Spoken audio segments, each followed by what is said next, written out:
କୋଇଲିର ମିଠା ମିଠା ଗୀତ ଗପଟି ଶୁଣିବା। ଗୋଟିଏ ଗାଈ ଥିଲା, ତାର ଗୋଟିଏ ବାଛୁରୀ ଥିଲା।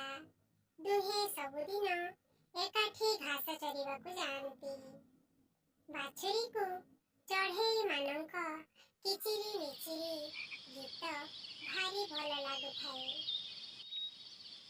ତେଣୁ ସେ ଯେଉଁଠି ଏମିତି ଗୀତ ଶୁଣୁଥାଏ ସେଇଠିକି ଚାଲି ଯାଉଥାଏ।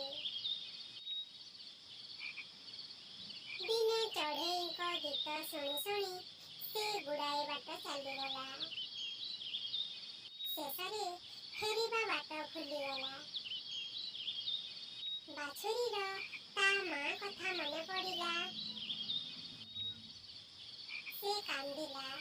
ଏତିକି ବେଳେ କୁହୁ କୁହୁ ରାବ କରି କୋଇଲିଟିଏ ତା ପାଖରେ ପହଞ୍ଚିଲା। କୋଇଲି କହିଲା, ତୁମେ ମୋ ଗୀତ ଶୁଣି ଶୁଣି ପଛରେ ଆସ। ବାଛୁରୀଟି କୋଇଲିର ମିଠା ମିଠା ଗୀତ ଶୁଣି ଚାଲିବାକୁ ଲାଗିଲା। ଶେଷରେ ସେ ତା ମା ପାଖରେ ପହଞ୍ଚିଗଲା। କୋଇଲିର ମିଠା ମିଠା ଗୀତ ଗାଈ ଓ ବାଛୁରୀକୁ ଏକାଠି କରିଦେଲା। ନୀତି ଶିକ୍ଷା, ହଜି ଯାଇଥିବା ଲୋକଙ୍କୁ ସାହାଯ୍ୟ କରିବା।